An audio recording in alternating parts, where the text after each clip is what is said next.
Hajjaj said, where are the lovers of Abu Turab? He caught Kumail, he killed Kumail, 21 years after Karbala. He caught Qambar, he killed Qambar, 21 years after Karbala. He then caught Sa'id ibn Jubair. When he caught Sa'id ibn Jubair, the conversation that takes place is a phenomenal conversation. Why? Because you'd think you're in front of a man like Hajjaj, you'd give up all your principles, everything you stand for. Wallah, he stood up in front of him with such confidence. Hajjaj looked at him. He said, you're Sa'id ibn Jubair? He said, yes, my name is Sa'id ibn Jubair. He said, no, you are Shaqi bin Qusair. Sa'id means what in English? Happy, isn't it? Shaqi means unhappy. Jubair means unbroken. Qusair means broken. He looked at him, he said, what's your name? He said, Sa'id bin Jubair. He said, no, your name is Shaqi bin Qusair. Sa'id bin Jubair looked at him and said, that's what my mother named me. He said, your mother's wretched and you're wretched like her. A person who hasn't memorized the Quran would reply back with rudeness, correct? No. Quran says, invite to the way of your Lord with wisdom. He looked at him and said, Allah knows about my mother and Allah has knowledge of the unseen. He looked at him at this moment, then he said to him, I've got all this gold and this silver, what do you have?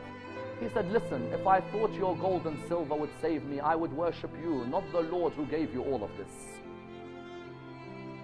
He looked at him. He said, what's your final wish before you die? He looked at him and he said, all I want to do is pray 2 rak'ahs thanking Allah for the gift He gave me of memorizing the Quran. That's it. That I can face Allah on the Day of Judgment and I can say, I am one of the memorizers. I never abandoned your book. I didn't just learn Kawthar and Fatiha and Ikhlas and Nas and Falaq and that's it.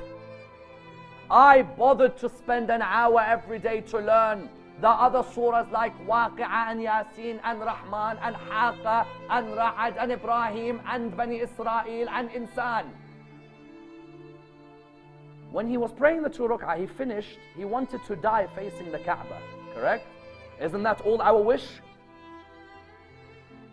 So when he wanted to die, he looked towards the Kaaba, he says, وَجَّهْتُ وَجْهِ لِلَّذِي فَطَرَتْ سَمَوَاتِ وَالْأَرْضِ. Correct? I face my Lord to the originator of the heavens and the earth. His last words were meant to be this from the Quran. Hajjaj said, don't let him face the Kaaba. Humiliate him. Turn him away from the Kaaba. If you turn him away from the Kaaba, you'd think he doesn't have an ayah for the Quran, true? Because if he's facing the Kaaba, he says, وَجَّهْتُ وَجْهِ لِلَّذِي فَطَرَ السَّمَاوَاتِ وَالْأَرْضِ. When he turned him away, do you know what ayah he came out with? And to the Lord belongs the east and the west. Wow. Wow, wow, wow. You know what Hajjaj did? Hajjaj said, well, if he wants to turn that way, he tried to quote وَجَّهْتُ وَجْهِ, turn him towards the left. He said, and to the Lord belongs the east and the west. So face him to the ground. You'd think it was over, correct? Then he says, from you we created, and to you we will return, and from it we'll raise you again. When you have the Quran, your memory becomes a fortress. You face me the Kaaba, I think of the originator. You face me to the left, to him belongs the east and the west. You face me to the ground, from it he created me, and to it he returns me, and from it he'll raise me alive. 15 days Hajjaj didn't sleep because of these 3 ayahs. You know what he'd shout in his sleep? He'd shout, what was I doing attacking Sa'id ibn Jubair? He went insane. Hajjaj bin Yusuf, the fortress, went insane. 15 days every night he can't sleep. What did I do? Because he saw the memorizing of the Quran come out in power. A man had principles, he had honor. Wherever he faced, he remembered Allah subhanahu wa ta'ala. And that's why, without a doubt, you can have a man lying on the ground and his enemies can all surround him. Yet while he has the Quran memorized, his enemies are in fear. Even if you had many arrows on his body, while he has the Quran memorized, there is no one who can attack him. Even if they came with their shoes and hit his head when he lay on the ground, correct? Even then, you may hear the Quran from his lips.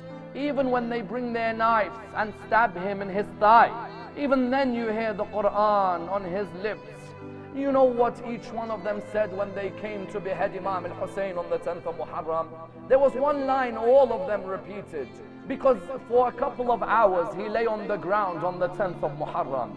And they would come and attack him, but none would dare to behead him. Many tried, but none would dare. Why? They'd say whenever we'd come near his mouth, as we're about to behead him, we'd hear the Quran being recited from his lips.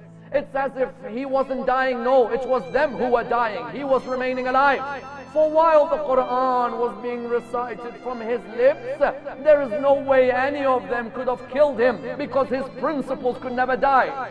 May Allah give patience to Sayyidah Zainab when she saw Shimr sit on his chest on the 10th of Muharram.